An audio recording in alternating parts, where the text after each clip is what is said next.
Okay, well, good afternoon, everybody. Jeremy Medeiros here and JP Rouge are behind the camera. We're out on Nonsuch Island, Bermuda, on the first day of June 2021. And we're here to do a quick check and possibly put an identification band on our Tropicbird Cam chick. This chick has had a had a bit of an eventful life so far. He was the first one of the earliest hatching chicks I've ever recorded in 17 odd years of research, and I basically monitor right now about 321 Tropicbird nests at 10 different locations around the eastern half of Bermuda. It's a pretty full-time thing added to the Cahal work, and a lot of nests to monitor. There's all sorts of things that happen, little rescues that have to happen. A certain number of chicks get abandoned prematurely or knocked out of the nest, and so usually in the course of a typical year I end up having to take care of it, somewhere in the region of, half a dozen or so Tropicbird chicks that are orphaned or lost or whatever. And we have a very good record feeding them fresh anchovies and squid. Probably about 80% of the ones that I take in, as long as they don't have any pre-existing condition or anything, will fledge successfully out to sea and bring them back out here and release them from the cliffs of Nonsuch Island. After they spend several weeks in my house, or in my bathroom, specifically in a box, living there, odiferizing the house. It's a special seabird aroma. Those of you that work with seabirds will know what I mean. But we are here to check our little guy today, and what we're pretty sure of, and I'll talk a little bit more when I'm actually handling him, is that one of the adult birds, specifically the female, something happened to her now almost 3 weeks ago. Somewhere back around the middle, around the 10th to 15th of May. She disappeared. We weren't seeing her come in to feed the chick anymore, and so all of the feeding has been carried out by the male bird. And I must admit, he needs some real kudos, because he's been a trooper. He's been feeding the chick an average of 2 to 3 times a day, which seems to have been enough to help the chick develop. The chick is developing rapidly.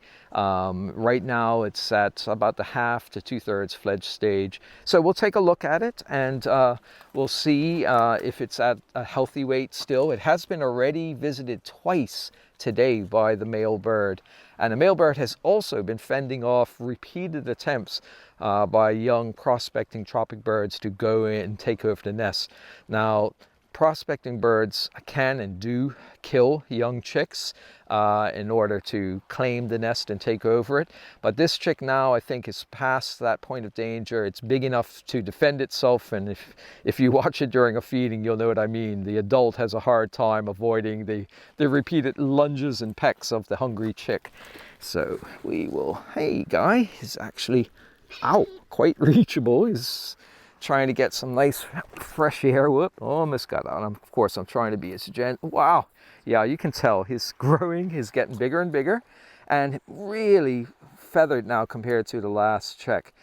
Before, he just had a few of the primaries coming in. The tail feathers were just barely emerging, and the scapulars, and just look at that. His face is fully feathered now. The face is whitened, all the contour feathers. His wings are now feathered well, and all his tail is well emerged. So yeah, he feels like he's a good weight too. He's not a super heavy fatty, but he certainly feels like he's got some heft to him. Yeah, his bill's developing. Yeah, I don't see any ill effects. I mean, that is a super dad, I'll tell you, because that one bird by itself, normally like a Cahal, if one of the birds, one of the adult birds, if something happens to it, that's it. That chick will not be able to develop, and I'll invariably have to take that chick into hand and feed it myself until it fledges. And it's unusual for a Tropicbird for just one adult to be able to successfully raise a chick, because they become more and more voracious as they mature. But this male bird seems to be doing it, and it's just fantastic. Yeah, and well, I think the last time he was just under 400 grams. That was about a week ago. I think he was 391 grams specifically. Well, this bird now is, okay, let me make sure I've got it right. Okay, 450, 60, 74, 72, so that's 450 grams. 450 grams, yeah, so he's gained about 60 grams. He's not super heavy, but he's heavy. He's at a really healthy weight. So 450 grams.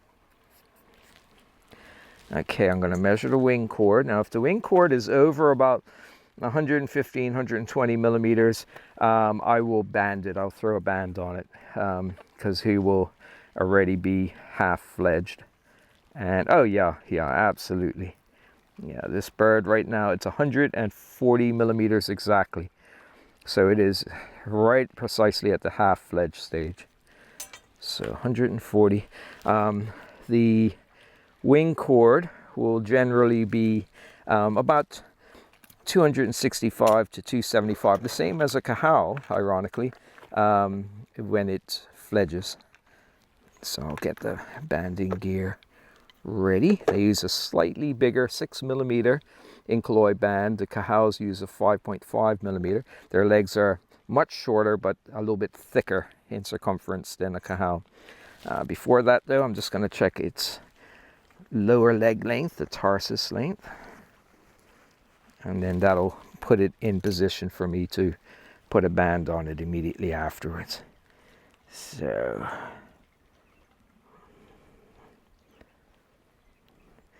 yes, unfortunately, we also have no-see-ums, a little tiny blood-sucking midge. That is one of the banes of life on Nonsuch in the spring and early summer. They are around and they are biting me right now. Let's see, it is 26.8 millimeter. 26.8, okay. So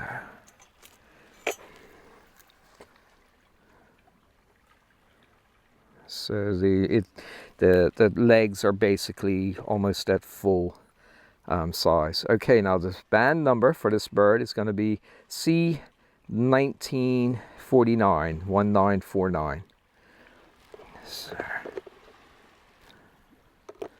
okay. Let's turn you back over gently. Put the band on. You see those very short legs. You see the scaly feet. You can actually see the reptilian scales on the legs and feet, which for you doubting Thomases out there proves they are not only reptiles, they are actually a family of dinosaurs which did not go extinct because they could fly. It gives them a huge advantage over all of the other land-bound dinosaurs. Okay, so C1949. So, C. Yes, I hear you. All right, so we're almost done with you, buddy.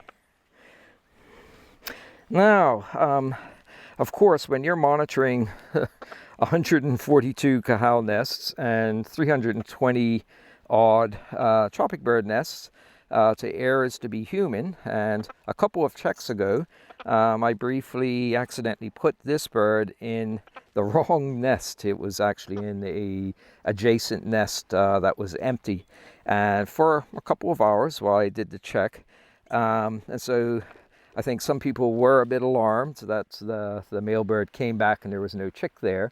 And this, I knew that was not going to be any problem. If it had been out for a couple of days, it might have been a problem. These are incredibly tenacious, stubborn, and tough seabirds. They wouldn't survive out in the open ocean if they weren't. And a couple of hours, I said, well, that's no big thing. At worst, it's missed a meal. Put it back in, and sure enough, first thing next morning, the male was back and fed it 3 times that day. So, you know, nothing really ventured.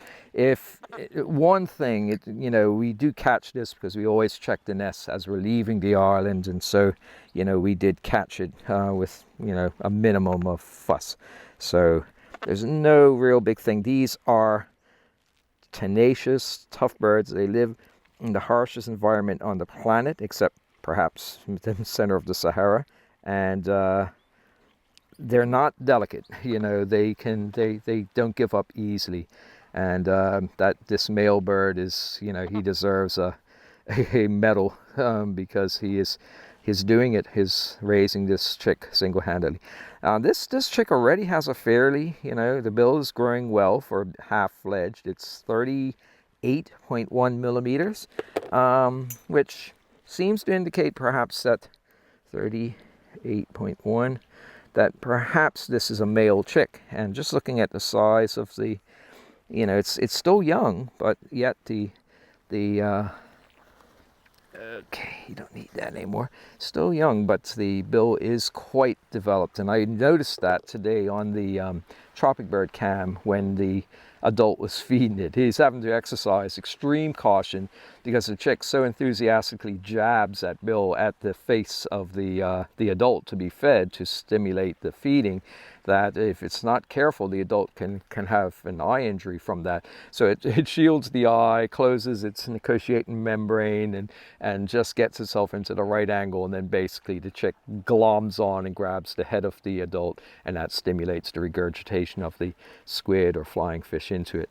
So he's a little chunky monkey. He's got beautiful developing tail feathers, primary feathers. You can see, and the wings are just lengthening day by day. They're growing now like a cahow's at the rate of about a centimeter every 2 days. So, and this will be for the next month and a half until this bird finishes fledging. Okay, so we're gonna get him back in. We'll continue to follow his saga and see how he does via the Tropicbird Cam, and make sure that I get him in the right nest this time. Yeah, and here we go, matey. See, he is so laid back. He knows the thing. You know, all I need to do is just assist him partway in there, and he does the rest by himself. He's very mobile now, so yeah, he'll waddle around. They're not extremely mobile on land. Their legs aren't really designed for that. But that's one of the reasons their legs develop so early, is that the chicks can, you know, if it sort of tumbles out of the entrance or something, it can climb its way back in, you know, like for example, if a prospecting bird knocks it partly out. Okay, so everything looks great. We'll keep monitoring it with weekly checks, and hopefully this bird will be fledging somewhere probably in the first week or so of July, first or second week of July. That's my prediction. So everything looks good, and Jeremy Medeiros and JP Ruja signing out from Nonsuch Island, Bermuda, and everyone have a great afternoon.